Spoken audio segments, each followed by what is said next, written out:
नमस्कार, मैं हूं आपके साथ रोशनी शर्मा और आप देख रहे हैं खबर समय जगत। आइए नजर डालते हैं आज के मुख्य समाचारों। भोपाल कांग्रेस प्रदेश कार्यालय में ओबीसी आरक्षण को लेकर एक प्रेस कॉन्फ्रेंस की गई, जिसमें पूर्व मंत्री कमलेश्वर पटेल, पूर्व मंत्री सज्जन सिंह वर्मा संयुक्त प्रेस वार्ता की, जिसमें उन्होंने कहा कि मध्य प्रदेश में होने वाले त्रिस्तरीय पंचायत और नगरीय निकाय चुनाव को लेकर सुप्रीम कोर्ट का फैसला आने के बाद प्रदेश में फिर सियासत शुरू हो गई है। फैसला आने के बाद भाजपा पर हमला बोलते हुए कांग्रेस नेता और पूर्व मंत्री सज्जन सिंह वर्मा ने कहा कि सुप्रीम कोर्ट ने आज निर्णय दिया है कि बिना आरक्षण का लाभ दिया आप चुनाव नहीं करा सकते, आप जल्द तारीखों का ऐलान कीजिए। उन्होंने कहा कि जब हमारी सरकार मध्य प्रदेश में थी तो हमने 27% आरक्षण का लाभ दिया था। जो परिसीमन हमने किया था उसको निरस्त करके शिवराज सरकार ने यह स्थिति निर्मित की है। उन्होंने कहा कि हमारी मंशा साफ है कि पिछड़ा वर्ग को 27% आरक्षण का लाभ मिलना चाहिए।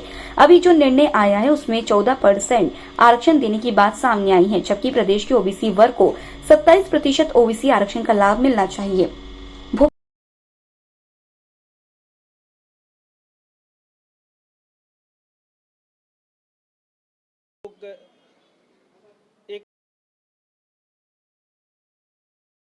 और आपका ध्यान आकर्षित करना चाहता हूं कि जो माननीय उच्चतम न्यायालय ने 10 मई को आदेश जारी किए थे सुरेश महाजन versus government of Madhya Pradesh, जिसमें उन्होंने कहा था कि बिना ओबीसी के आरक्षण के चुनाव कराए जाएंगे।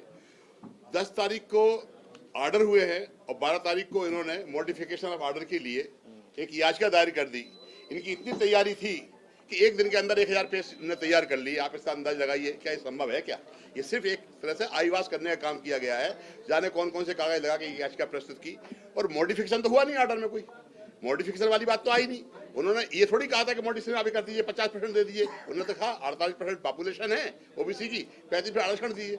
माननीय उच्चतम न्यायालय ने Indira Sawhney versus government of India case को ध्यान में रखते हुए उन्होंने कहा कि ठीक है, 50% की सीमा में आप चुनाव करा लीजिए।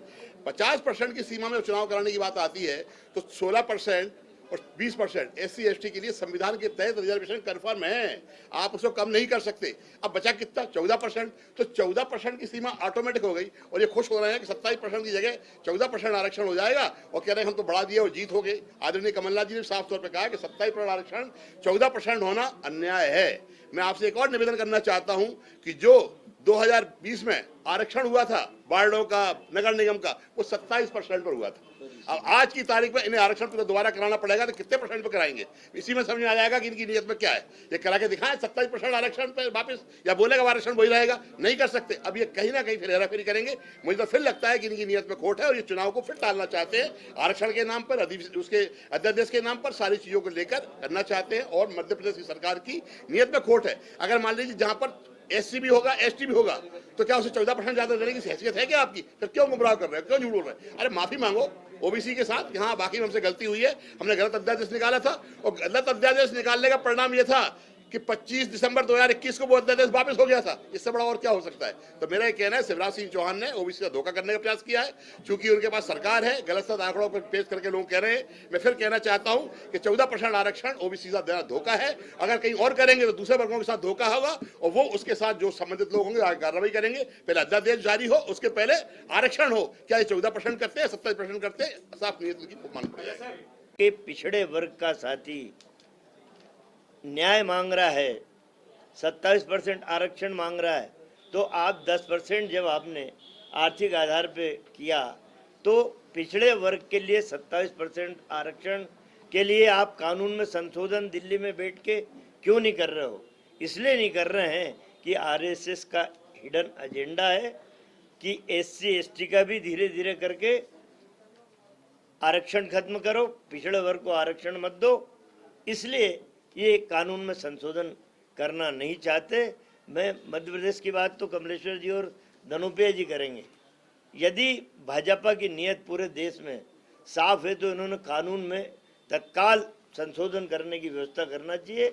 हम जानते हैं कि बीजेपी ये कराने के लिए कदम नहीं बढ़ाएगी, लेकिन मैं पिछड़े वर्ग के साथियों को आपकी इस प्रेस वार्ता के माध्यम से ये बताना चाहता हूँ कि नगरीय निकाय चुनाव और ग्रामीण चुनाव, जिला, जनपद, पंचायत, सरपंच, इनके चुनाव में हम पिछड़े वर्ग के भाइयों बहनों जो वादा हमने मध्य प्रदेश की विधानसभा में कमलनाथ जी के नेतृत्व में किया है, वो वादा हम पूरा करेंगे और आपको इन दोनों चुनाव में आपका जो राजनीतिक और सामाजिक अधिकार है वो हम देंगे। पार्टी स्तर पे हम 27% उससे ज़्यादा देना पड़ा तो हम अपने साथियों को ये आरक्षण देके उनके राजनीतिक हितों की रक्षा करेंगे। मैं कमलेश्वर भाई से बोलता हूँ कि टेक्निकल बात करेंगे। अब ये भाजपा को तय करना है कि वो उनको संवैधानिक दर्जा अगर देना है तो हमने एक लाइन हमने बात कही थी कि विधानसभा सत्र बुलाओ। तुम्हारी नीयत में अगर खोट नहीं है, विधानसभा का विशेष सत्र बुलाइए और विशेष सत्र बुला के एक लाइन का प्रस्ताव भारत सरकार को भेजिए कि 27% का आरक्षण जैसे आपने सामान्य वर्ग के लिए 10% किया है, SC ST के लिए पहले से संविधान में प्रदत्त है, वैसे ही OBC का भी भारत सरकार से आप संविधान में संशोधन करा के व्यवस्था बना दीजिए, तो कभी किसी को कोर्ट कचहरी नहीं जाना पड़ेगा। और मुझे तो अभी भी खोट है इनकी नीयत में, ऐसा स्पष्ट नजर आ रहा है, क्योंकि प्रदेश के नौजवानों ने, OBC वर्ग के लोगों ने आह्वान किया, कांग्रेस पार्टी लगातार विरोध कर रही है। इस वजह से बैक फुट के शिवराज सिंह जी को जाना पड़ा, क्योंकि विधानसभा में भी माननीय कमलनाथ जी ने, कांग्रेस विधायक दल ने पूरी एक बहुमत से ये कहा था शिवराज सिंह जी को कि आप प्रस्ताव पारित करिए और प्रस्ताव पारित करके 27% आरक्षण के साथ ही चुनाव कराइए। और इसकी मजबूरी में शिवराज सिंह जी ने कहा था ताल ठोक के कि मेरे जिंदा जीते जी ऐसा नहीं हो सकता कि बिना OBC आरक्षण के साथ चुनाव हो, पर वो कहाँ गए पता नहीं। 27% का तो कोई यहाँ समाधान है नहीं, पर जो भी माननीय न्यायालय ने व्यवस्था किया है हम उसका अभिनंदन करते हैं। पर अनुपात के हिसाब से, जनसंख्या के हिसाब से OBC के साथ भारतीय जनता पार्टी की सरकार और उनके नेता लगातार छलावा कर रहे हैं। हम इसकी घोर निंदा करते हैं और इसका उत्सव नहीं मनाएं, बल्कि प्रदेश के OBC वर्ग से इनको माफ़ी मांगना चाहिए और इनको माफ़ी मांग के और किस मुंह से अभी जाएंगे ये समझ से परे है। अब हमारे आरक्षण 14 से 27% किया था, कोर्ट में लगातार 10 साल तक प्रकरण चला, वहां इन्होंने पैरवी नहीं की, जिसकी वजह से 27% आरक्षण वापिस हो गया जो बढ़ा हुआ आरक्षण था। और फिर इनके पास 4 साल था, इन्होंने क्या किया, 5 साल था इनके पास, तब इन्होंने क्यों नहीं पैरवी की? अगर इतने OBC वर्ग के हितैषी थे तो इन्होंने क्यों पैरवी नहीं की OBC वर्ग के लिए? इनको करना चाहिए था। अगर आप OBC हितैषी थे तो आपको OBC को नौकरियों में आरक्षण और बाकी चीजों में प्रावधान करना था, पर आपकी नीयत में खोट था। कांग्रेस की UPA गवर्नमेंट थी, 2005 में कांग्रेस सरकार ने 27% उच्च शिक्षा में आरक्षण कांग्रेस सरकार ने दिया। तो OBC की हितैषी ये कहाँ से बोलते हैं OBC के हितैषी हैं? इन्होंने तो मिला हुआ अधिकार छीनने का काम किया और किस बात की खुशी मना रहे हैं? ये तो सुप्रीम कोर्ट का डंडा चल रहा है और सुप्रीम कोर्ट के डंडे में इनको चुनाव कराना पड़ रहा है मजबूरी में। सच बात तो ये है कि ये चुनाव भी नहीं कराना चाह रहे थे, ना नगरीय निकाय चुनाव कराना चाह रहे थे, ना पंचायत चुनाव कराना चाह रहे थे। इनकी मंशा में खोट था, क्योंकि उनको पता है कि मुंह की खानी पड़ेगी। इस बार जो चुनाव होगा, महंगाई, बेरोजगारी, भ्रष्टाचार, जिस तरह की कानून व्यवस्था पूरे प्रदेश में खराब है, प्रदेश की जनता इनको जवाब देगी, प्रदेश के नौजवान इनको जवाब देंगे। जिस तरह से आदिवासियों के साथ, जिस तरह गरीबों के साथ अन्याय अत्याचार हो रहा है आए दिन पूरे प्रदेश में, जिस तरह से माफिया हावी है और जिस तरह की घटनाएं घट रही है, इनको जनता जवाब देगी। इन चुनावों में इनको सबक मिल जाएगा। विधानसभा का तो आने वाला परिणाम बताएगा ही, इनकी सत्ता तो जाने वाली है और इसीलिए इस तरह का माहौल तैयार करने में ये लोग लगे हैं। आरक्षण 14 से 27% किया था, कोर्ट में लगातार 10 साल तक प्रकरण चला, वहां इन्होंने पैरवी नहीं की, जिसकी वजह से 27% आरक्षण वापिस हो गया जो बढ़ा हुआ आरक्षण था। और फिर इनके पास 4 साल था, इन्होंने क्या किया, 5 साल था इनके पास, तब इन्होंने क्यों नहीं पैरवी की? अगर इतने OBC वर्ग के हितैषी थे तो इन्होंने क्यों पैरवी नहीं की OBC वर्ग के लिए? इनको करना चाहिए था। अगर आप OBC हितैषी थे तो आपको OBC को नौकरियों में आरक्षण और बाकी चीजों में प्रावधान करना था, पर आपकी नीयत में खोट था। कांग्रेस की UPA गवर्नमेंट थी, 2005 में कांग्रेस सरकार ने 27% उच्च शिक्षा में आरक्षण कांग्रेस सरकार ने दिया। तो OBC की हितैषी ये कहाँ से बोलते हैं OBC के हितैषी हैं? इन्होंने तो मिला हुआ अधिकार छीनने का काम किया और किस बात की खुशी मना रहे हैं?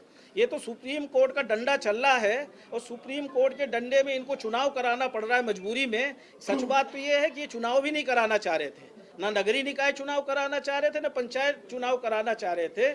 इनकी मंशा में खोट था, क्योंकि उनको पता है कि मुंह की खानी पड़ेगी।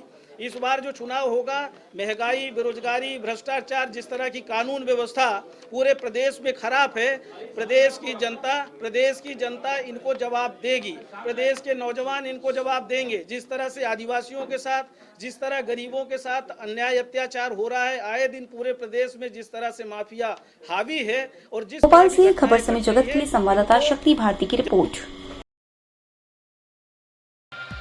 For latest news, subscribe to our channel and press the bell icon.